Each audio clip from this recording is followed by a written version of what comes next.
So like clip it on. Okay. Thank you for your recognition, Mr. Speaker. So our resolution, all the darkness in the world could not put out a single candle. We linked that to our case topic, the U.S. government should allow felons to vote in all states.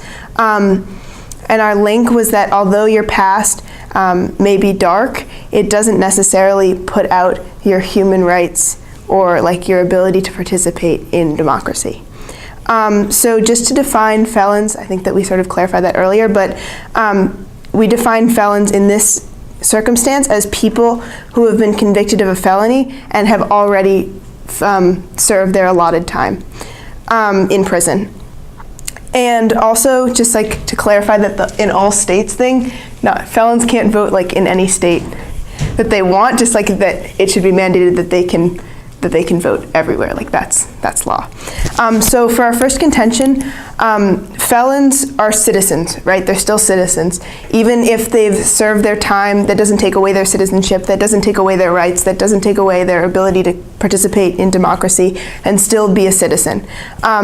Just because you've done something wrong doesn't mean that you necessarily lose all of your rights. We understand fully that for the time that you're in prison, obviously not all of your rights are being like fully allowed, and there are restrictions in that sense, but after you've served your time, you are still a citizen and you're still a member of society, and you should be allowed to have the rights that other people have, especially in a functioning democracy.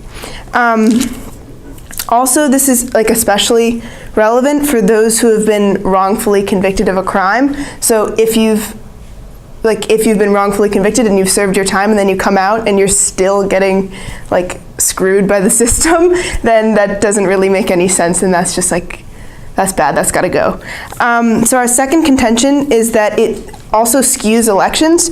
So like statistically and systematically, those who are convicted of felonies are often oppressed because of either racial or socioeconomic or any other kind of marginalized part of your identity.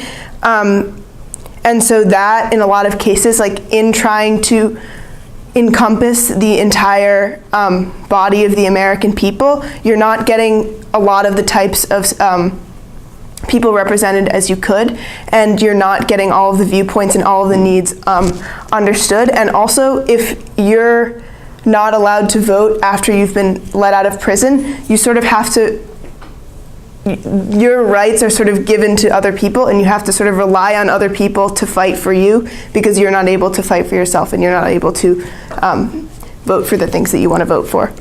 Also, this is sort of similar to gerrymandering and sort of like the topics that float around like the 13th Amendment about like once you've been convicted of a felony, you're like a slave.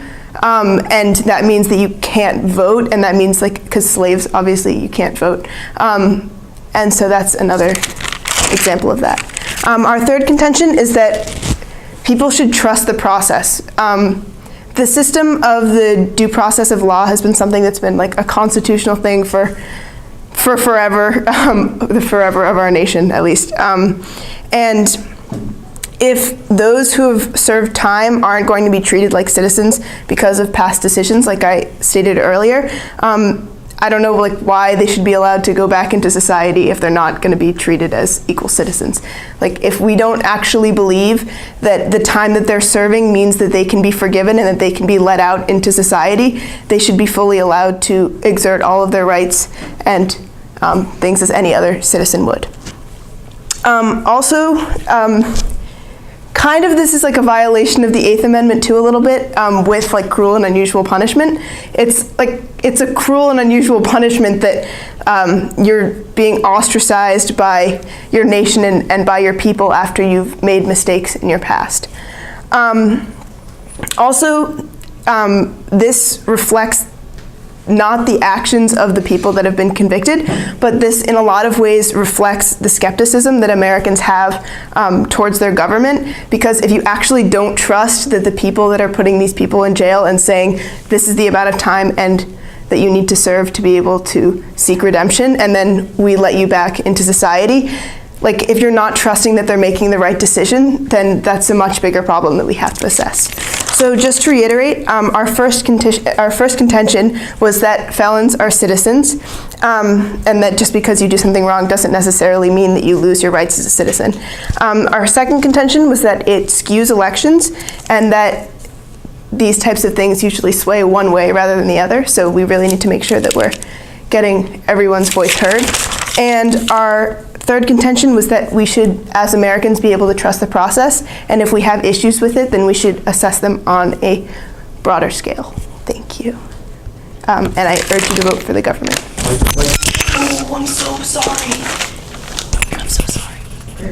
It's gonna make a loud noise. I thank the Prime Minister for their eloquent remarks, and I call upon the Leader of the Opposition to deliver their constructive speech not to exceed 8 minutes or 30 seconds grace.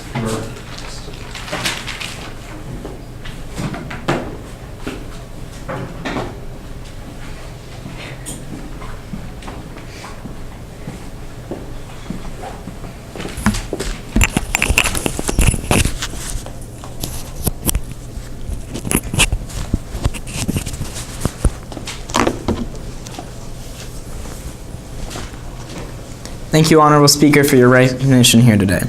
The resolution brought before us is that all the darkness in the world cannot put out a single candle. And from this, the government has derived that the U.S. government should allow felons to vote in all states.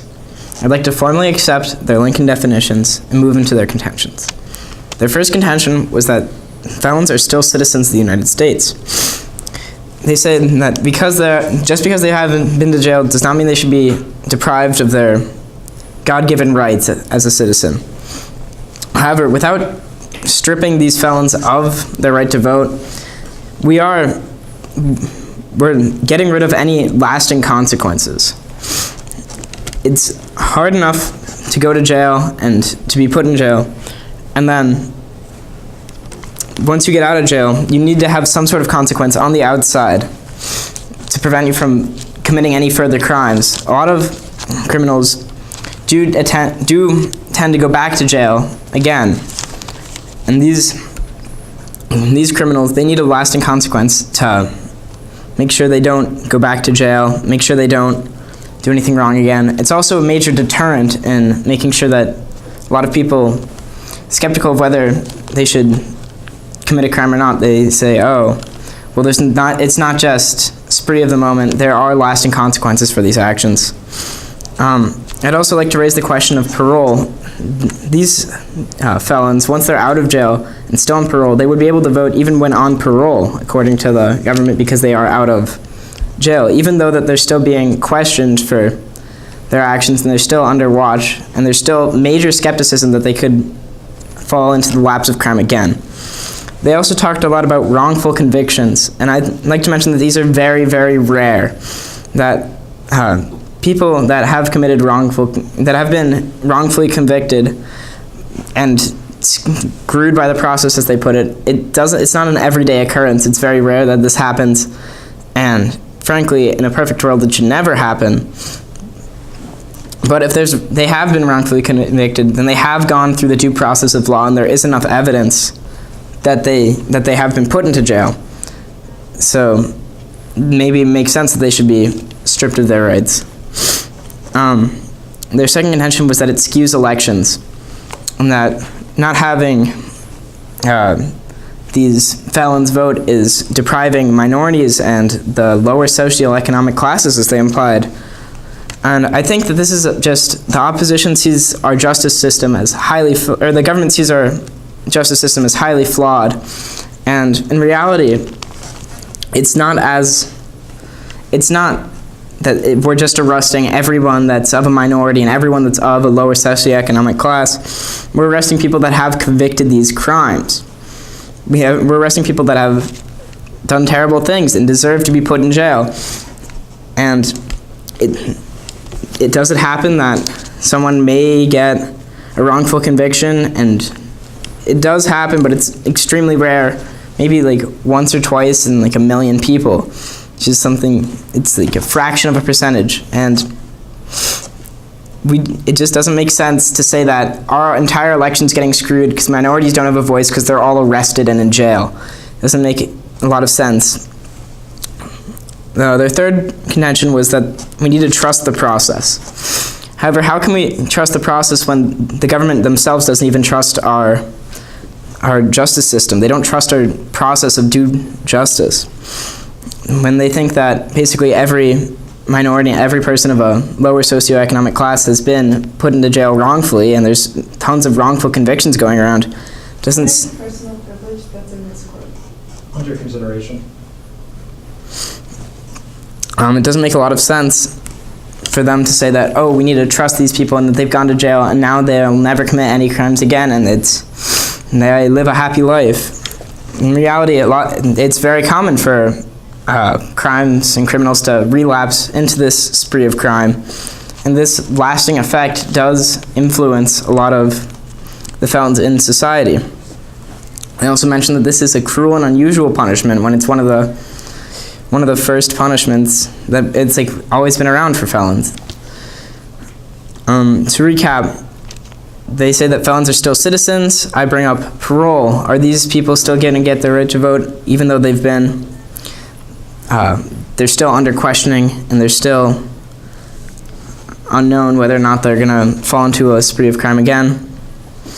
They talked about skewed elections, and basically they just said that a lot of minorities and lower socioeconomic people are in jail completely wrongfully, and they don't seem to trust the justice system at all.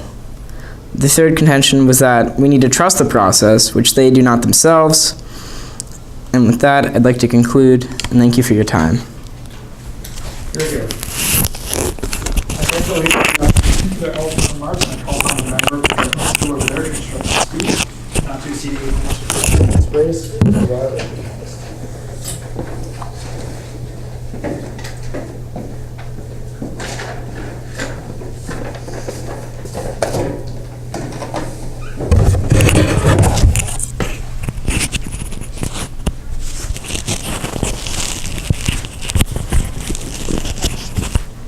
Okay. Thank you for your recognition, Mr. Speaker. So our case topic is that the U.S. government should allow felons to vote in all states.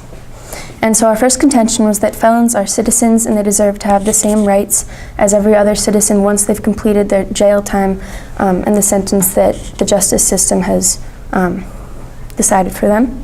And so the leader of opposition responded that that more consequences are necessary and there need to be lasting effects and lasting consequences after just the initial sentence in jail or prison. But we'd like to argue that more consequences just like ostracize, like my partner said, ostracize these felons from the society and from the community that they live in, and don't actually encourage positive growth. So if we're saying that they're never going to be able to gain these rights back, we're not encouraging them to change their decisions or change their ways. So I'd also like to point out that it's an enormous generalization of felons to say that they all have bad intentions and are unable to participate in a democracy, because felons are committed for all different reasons, and obviously it's never okay to do that, but in a lot of cases people who are oppressed by the system or systematic oppression dating back hundreds of years, in some cases need to commit or find themselves in a position where they would need to commit a crime just to support their family or to support themselves. And obviously this is not okay, but that doesn't mean that they have bad intentions and they don't want their voice to be heard, and we don't want their voice to be heard. So they also mentioned, our opponents also mentioned that when you're on parole, you would be able to vote. And we agree with this. We think that when you're on parole, you should be allowed to vote, because it's the moment that you enter back into a community with your peers and fellow citizens, that they should be able to see you as an equal, and you should be able to to see the people who you are representing by voting.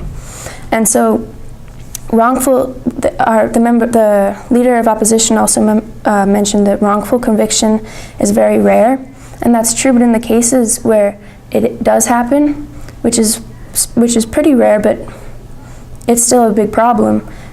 These people are being stripped of their rights for no reason, and they have no way to get them back. So then, to move on to the second contention, the leader of opposition stated that the justice system isn't arresting everyone of a minority, and that's very true. We're not saying that, but we just like to point out that statistically, an enormous percentage of the incarcerated population is of marginalized, has marginalized identities, and so to take that population out of the voting process is just ignoring an enormous section of the population. And so when we elect our leaders, that those people are not being represented by whoever the leader is. And so in that way, the leaders aren't being efficient in creating like a country that is going to work for everyone. And if these people can't speak for themselves, they have to rely on other people who can vote to fight for them. And so without a voice, it makes it much harder for them to improve their situation. So voting becomes kind of an incentive to be a good citizen, and it recognizes that these people are humans and they do have good intentions. And if they notice and if they know that we believe that the government believes in them and thinks that they can make good decisions, then that's kind of incentive to not relapse, not fall back into criminal, or not to recommit a felony or any other type of criminal activity, because they see that we trust them. And if we don't trust them and we don't think that they're able to make good decisions, why should they believe that they can? And so I think that's a big reason why criminals relapse and recommit crimes. So in response to our third contention, which was that we should trust the process, trust the justice process, the leader of opposition stated that we don't trust the process. And so I would like to say that we do. We think that this system has been in place for a very long time, and that if it doesn't work, then why would we have it? So I think that it's important to note that it has been in play, and there are many flaws, as we've stated before, but I think that if no one trusts the process, then it's not going to work. So if we say that we think that this process works, and we think that people who come out of it are going to be able to make better decisions, then that kind of fulfills, kind of changes everyone's opinion just by thinking a different thing. And so, to reiterate, in response to the leader of opposition's response to our first contention, I think that when people are on parole, they absolutely should have the right to vote, because they're now in the community, in the real world, and they should be able to participate in that and see how their choices and their decisions are affecting the people who are around them. And also, that generalization of ex-felons or felons who have come out of the justice system, I think that if we take away all of their rights to vote, then that totally generalizes that everyone is not able to make good decisions and is not able to provide good input into the democracy that we live in. And I think that that's completely unfair. So, and also our response is that systematic oppression is a very big deal, and it is real, and because of the climate that people have been born into, that eliminates a lot of opportunities, and it is often the case that people have to, not have to, but revert to or stoop to crime just to support themselves or their families. And if we fix that first, then that would fix a lot of our other problems in the justice system. So in response to our second contention, that the justice system is not arresting everyone, we'd like to respond that they're not arresting everyone, but they are arresting a large percentage of different minorities, and that if they have better representation and they can speak for themselves, then their voices will be heard, and the leadership that we elect will be much more they'll be able to represent our country much better. So the third contention, the Leader of Opposition responded that government doesn't trust our process, but we do trust the process because we believe that if everyone believes in the process, then that will be a self-fulfilling prophecy, and then the justice system will kind of become better if everyone believes that it'll work. So in reality, criminals relapse, they said, and that's true, but if we allow them to vote, that's kind of acknowledging them as citizens. And if we acknowledge them, then that will incentivize them. They'll want to participate, be more active, and do good things for the community.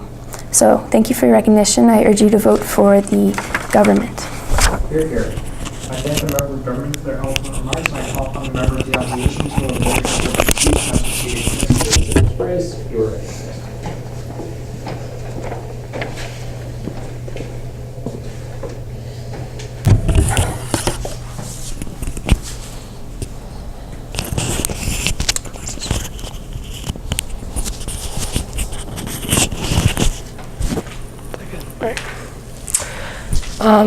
Thank you for your recognition, Mr. Speaker. The case topic that we were brought forth with today was that the U.S. government should allow felons to vote in all states. The first contention was that felons are still citizens and deserve their right to vote as a citizen, and that even though they committed crimes, they deserve this right. The member of government also mentioned that the consequence of not being able to vote is something that distances felons from society, and it's generalization and systematic oppression. As my partner brought up, the taking of the right to vote is a lasting consequence. It's part of our system that we have decided that is a good way to have felons think about the consequences of what they've done. It's something that they keep with their whole life, that they can remember for the rest of their lives that they made a mistake and there's consequences for it. It wasn't just their jail time, which may have happened years ago. The government had also brought up that there are people who are wrongfully convicted of crimes. Now, this and many other points that the government brought forth demonstrates that they don't really trust the system in these aspects. And we'd like to propose that if they trust the system enough for jail time to work, like they said in their third contention, then why can't they trust it enough that taking away the right to vote for a felon for the rest of their life also works as a consequence? The second contention was that this skews elections, that taking away the right to vote takes away the right to vote of a lot of minorities and marginalized groups of people. Now, although it may be true that there are percentages that prove that, there's also other problems with that. That's how people are seen in the media, and that's a whole different issue. There's other ways to fix how we see marginalized groups than just how they deal with jail time. The real problem, well, not really a problem we see as, is that the right to vote is being taken away from people who committed crimes, which a group we would think would have worse morals, that you're taking away the vote of people who have made a mistake, a big mistake that our government, which decides that this is a really big mistake, that we've decided that this is a bad thing and that people who committed this should no longer be able to vote, because in our society, this is something that demonstrates bad morals. This is something that is against our rules. So more than just taking away the right to vote of minorities, it's more evident that this is taking away the right to vote of people with questionable morals who committed a serious crime that our system considers bad. The third contention from the government was that we have to trust the system that serving jail time works as letting felons integrate back into society, and that this is enough to teach them, and that taking away their right to vote and making them less of a citizen is cruel and unusual punishment. But we'd like to question that, how is the government trusting the system in this case, but not in the case that what our government has decided, that having the right to vote as taken away is also something that's important, something that works? That how can you trust the system in one aspect but not the other? Because this law of taking away the right to vote is something that's very old. We don't have a lot to compare of just having jail time and taking away the right to vote. So however things are going now, that's our evidence of taking away the right to vote is also working as punishing people for these felonies that they've committed. So just to reiterate our points, the first contention was that felons are still citizens and they still deserve that right as a citizen to vote. Our counterpoint was that this is a lasting consequence, and this is something that the felons have to deal with for the rest of their life, and that's what, as a society, that we have decided is a good way for them to remember forever that they have broken a serious law in our government. The second contention was that this skews elections and that this takes away the right to vote for marginalized groups. But our counterpoint on this issue is that this is really just taking the right to vote away from people who have committed crimes and people who in our society we consider to have bad judgment and to have made a decision against the morals of our society. Our third contention was that we should trust the system and that jail time alone will help people realize what the mistakes that they've made. But our counterpoint was that we should trust the system that we have, which includes taking away the right to vote for the rest of their lives. And with that, I conclude and urge you to vote for the opposition. The member of the opposition for their opening remarks, and I call upon the Prime Minister to deliver their rebuttal. Call upon the Leader of the opposition to deliver their rebuttal speech not to exceed 4 minutes plus a 30-second grace period. You are recognized.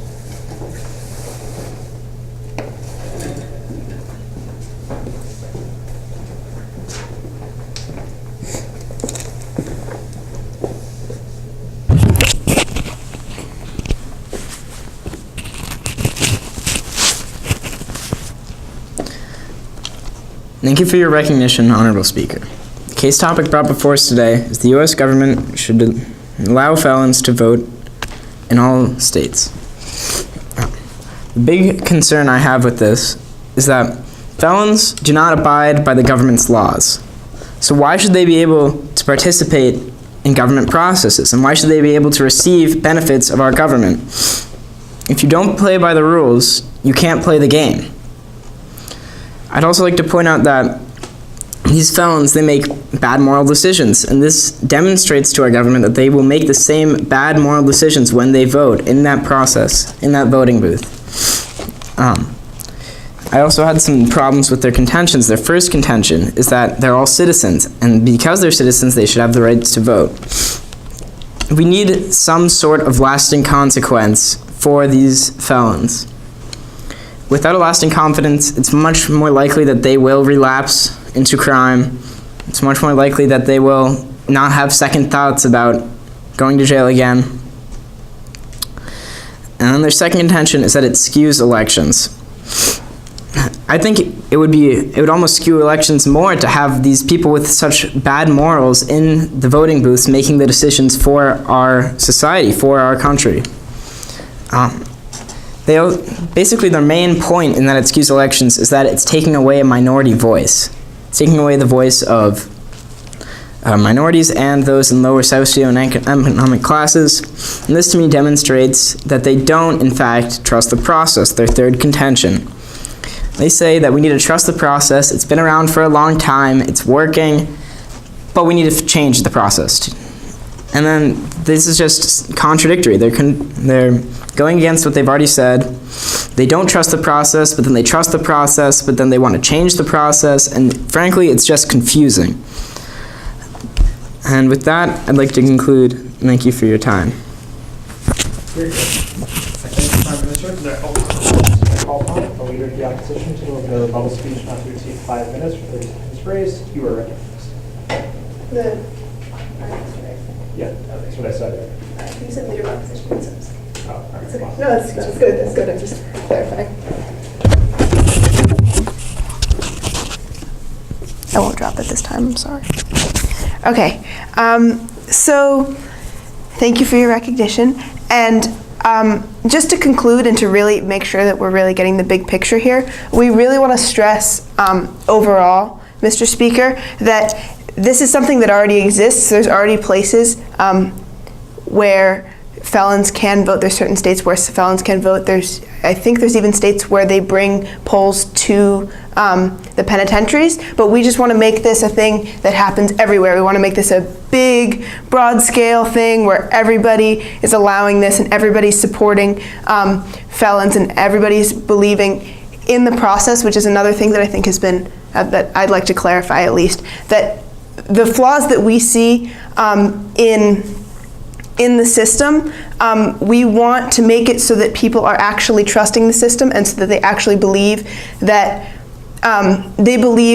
this time that they're being given, they're actually making positive change, and so then when they come back out, that's a good thing, and they can vote. So what we were saying about being wrongfully committed and then coming back out, that was a point more towards just like being able to regain those rights as a citizen, whether or not they've been wrongfully convicted or not. The time that they've spent in jail or prison or whatever should be enough, and so then when they come back out, they should really be able to fully exert their rights as a citizen.